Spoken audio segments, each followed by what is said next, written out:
Hello friends, तो I hope आप अच्छे होंगे और स्वस्थ होंगे। तो आज मैं बात करने वाली हूँ, आपके साथ कुछ शेयर करने वाली हूँ अपना अनुभव। शाम का अर्घ जब हुआ तो उसके बाद मैं मार्केट गई घूमने के लिए, और घूमने के दौरान मैं सबकी तरह मैं भी फोटो क्लिक करने लगी। कई जगह सूर्य देवता की मूर्तियां लगी हुई थी, मुझे बड़ा ही प्यारा लग रहा था और लग रहा था जस्ट मैं फोटो क्लिक कर लूँ, और क्लिक करने लगी। लेकिन फोटो क्लिक करने के बाद मेरे मन में एक बेचैनी सी होती थी कि कुछ इंजॉय करने के लिए मैं आई थी, लेकिन मैं इंजॉय की नहीं। फोटो क्लिक करने के चक्कर में जो मेरे इंजॉय जो करने वाली थी वो मैं नहीं कर पाई।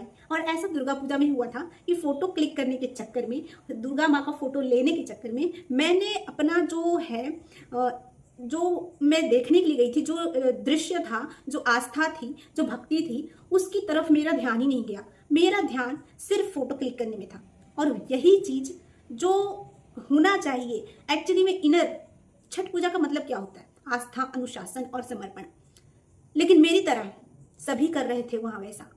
वहीं मोबाइल के कैमरे में, सोशल मीडिया के फ्रेम में ऐसा लगता है कि छठ पर्व सिमटता जा रहा है। ये वो पूजा थी, वो एक संयम की साधना थी, प्रकृति के प्रति कृतज्ञता का पर्व था। पर आज छठ पूजा एक इवेंट बन गया है। तालाब से ज्यादा कैमरे के फ्रेम मायने रखती है। मैंने देखा पूरी सजावट की हुई है, ऊपर पूरा लाइटिंग लगाया हुआ है, और नीचे रोड पर, सड़क पर कोई सफाई की व्यवस्था नहीं है। जबकि हम बच्चे थे तो उस वक्त हम लोग लाइटिंग की उतनी अच्छी व्यवस्था नहीं होती थी जितनी अच्छी सफाई की व्यवस्था होती थी। मतलब गली तो इतना साफ, रोड तो इतना साफ रहता था मानो कोई स्वर्ग पे चल रहा हो, मतलब स्वर्ग की धरती हो जैसे।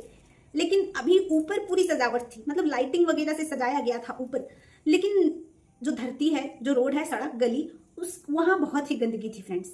ये मैंने नोटिस किया।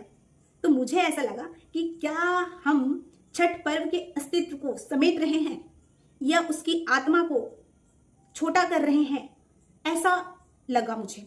भक्ति से ज्यादा अब हमें लाइटिंग की चिंता होती है। जहां कभी महिलाएं मिट्टी के घाट सजाती थी, वहां अब डेकोरेशन कंपनी के बैनर लटकते हैं। कई जगह पूजा घर की छत पर या बालकनी तक ही सिमट गई है। मेरे खुद के घर में भी हमने घर पर ही छत पर एक टब में पूजा किया।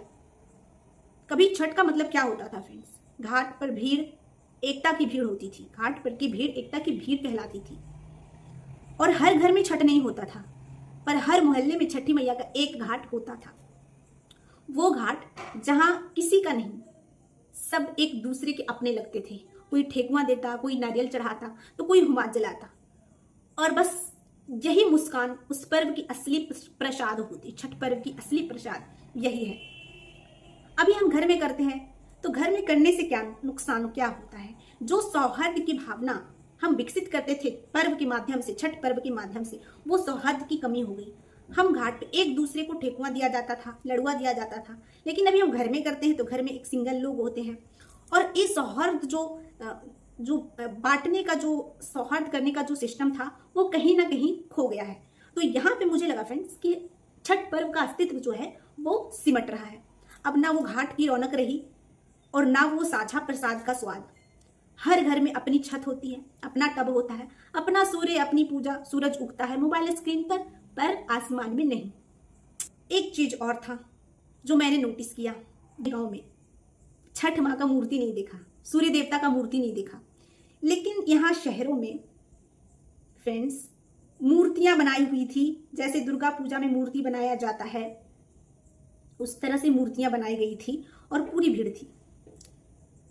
तो ये ठीक है, ये बुरा नहीं है, लेकिन हमने समेट दिया कहीं ना कहीं। जैसे पहले किसी भी स्त्री या पुरुष से परे था, इसे कोई जात पात से परे था। इस समय फ्रेंड्स यदि कोई मुसहर जाति का व्यक्ति, यदि कोई महिला, जिसे कि पैरों की जूती समझते हैं लोग, इस व्रत को रखती थी, उसके पैर को मर्द छूते थे। यदि कोई मुसहर जाति का भी छठ पर्व रखा है तो उसके पैर को छुआ जाता था, जो कि अभी खत्म हो रहा है। तो किस तरह से हम एक समानता का भाव इस छठ पर्व के माध्यम से लाते थे, वो सिमटता दिखा। और हम किस तरह से प्रकृति के प्रति नतमस्तक थे। मुझे शारदा सिन्हा का वो गाना याद है, कोयल बिना बगिया ना सोहे राजा। मतलब कोयल के बिना बाग की कोई शोभा नहीं है। तो मतलब इसे बाग को, जो बगीचा है, उसको महत्व दिया गया है कि बगीचा है तभी मतलब आनंदित जीवन है, तभी हम हैं। बगीचा होना चाहिए और वहां कोयल भी होनी चाहिए। ऐसा नहीं है हमने आर्टिफिशियल, जैसे कई सारे पक्षी विलुप्त हो रहे हैं तो वहाँ कोयल भी होनी चाहिए, मतलब वहाँ के नेचर जो है, जो नेचर बना है, बायोलॉजिकल नेचर, वो सुरक्षित रहना चाहिए, वो ठीक रहना चाहिए, वो उसका साइकिल बना हुआ रहना चाहिए। तो ये मैंने मिस किया कि अब वो बगीचा नहीं, कोयल नहीं की बात होती है। अब तो बस पहले मतलब लोकगीत होती थी, हर जगह अपने अपने भाषा में अपने मुंह से लोकगीत गाते थे। अब क्या होता है कि अब डीजे पूरा चला देते हैं और पूरा गाना बज रहा है। ऐसे में जो लोग खुद से गीत गाते थे, जिनका खुद का पसंद था गीत गाने का, वो कहीं ना कहीं दब गया। और इस वजह से हमारी पीढ़ी और आने वाली पीढ़ी जो है, वहां पे लोकगीत छिपता हुआ नजर आएगा। उसकी जगह क्योंकि डीजे ने ले ली। संगीत जो है, इसमें बड़ा संगीत का महत्व भी बताया गया है इस छठ पूजा में, कि संगीत के माध्यम से हम जो भी हमारे भाव हैं वो निकालते हैं संगीत के माध्यम से। और संगीत हमारे मानसिक स्वास्थ्य के लिए बहुत ही अच्छा है। तो यहाँ बस एक बात नहीं थी, यहाँ पे छठ पर्व में कई सारी बातें हैं कि गीत के माध्यम से हम अपने मन को हल्का करते हैं, मन के बोझ को हल्का करते हैं। अब डीजे का शोर होता है, संवेदना की शांति नहीं होती है, वो सादगी नहीं मिलता। मतलब जो प्रवृत्ति रहती है फ्रेंड्स, वो उसको एकदम सिंपल रहती है, एक साड़ी के में लिपटी हुई रहती है। लेकिन अभी टीका नथिया सब पहन लेते, ऐसा लगता है उनकी शादी हो रही है। तो ये सादगी कहीं ना कहीं मिटती हुई नजर आई मुझे। और वो पुरानी छठ मैया के गीतों की महक, वो भी मिटती हुई नजर आई।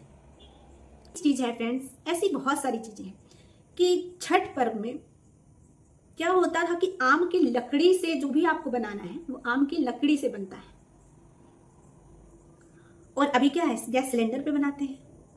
आम की लकड़ी से जो धुआं निकलता है फ्रेंड्स, वो धुआं वातावरण को शुद्ध करता है। और छठ पर्व का जो खाना बनता है लोहंडा वाले दिन, खंडा वाले दिन, तो उस दिन फ्रेंड्स उसको ढकना नहीं रहता है, आप खुले करके बनाइए। अगर आप उसको ढक देंगे तो वो मतलब, लेकिन इसके पीछे साइंटिफिक रीजन है क्यों नहीं ढकना चाहिए, लेकिन अब वो सिमट गया है। ढकना इसलिए नहीं चाहिए क्योंकि पहले आंगन में खाना बनता था और आंगन में धूप आती है या ये खुला होता है। इस तरह से ऐसा माना जाता था कि पंच तत्व का हवा जो है उसमें पंच तत्व है, वो मतलब कि खाने में पड़ना चाहिए, खुला रहेगा तो पड़ेगा। लेकिन अभी पॉल्यूशन हो गया है और हम खुले में बनाते नहीं, बंद कमरे में खाना बनाते हैं पॉल्यूशन की वजह से।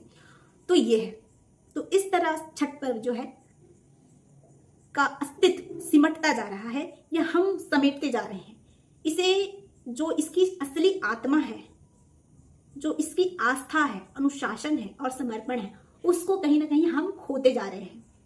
छठ पर्व की आत्मा को हम मारते जा रहे हैं। छठ पर्व में हम बगीचों की बात करते हैं, पानी की बात करते हैं, सूर्य देवता की पूजा करते हैं, इन सबको बचाने की बात करते हैं, और फिर अपने परिवार के लोगों की बात करते हैं कि ये सूर्य देवता की आराधना करते हैं। पशु पक्षी की इसमें जिक्र है फ्रेंड्स, इसके लोकगीतों में। बगीचे का गीत है, जैसा कि मैंने एक बताया शारदा सिन्हा जी वाला गीत, जिसमें कि कोयल बिना बगिया ना सोहे राजा। तो ये बहुत ही मतलब सफाई इसमें बहुत बड़ा रोल प्ले करती है। संगीत है, सफाई है, प्रकृति है, और हर तरह से जो है एक नेचुरल इन्वायरमेंट बनाने की कोशिश की जाती है। लेकिन अब पूरी तरह से सब कुछ आर्टिफिशियल हो गया है फ्रेंड्स, सब कुछ आर्टिफिशियल। हमने गैस सिलेंडर इस्तेमाल कर लिया उसकी जगह पे, या तो चूल्हा जलाते भी हैं तो हम या तो हॉल में इस तरह से रूम में, हम लोग खुले धूप में नहीं जलाते हैं, खाना बनता हमारा तो आंगन नहीं होता उस तरह का। और सेकंड थिंग की सफाई अब उतनी नहीं होती, मैंने खुद देखा है ये सड़कों पे सफाई, गंदगी थी पूरी, और ढक दिया गया था कचरे को, पट्टा लगा करके ढक दिया गया था, और ऊपर पूरी लाइटिंग की व्यवस्था की गई थी। तो आपको भी ये सब सारी चीजें अनुभव हुई कि छठ पर्व अपना अस्तित्व खोता जा रहा है, उसकी आत्मा कहीं ना कहीं मर रही है। अगर आप भी चाहते हैं कि हमारी परंपराओं का असली अर्थ जिंदा रहे, उसकी आत्मा जीवित रहे, तो कमेंट कीजिएगा। Thank you for watching.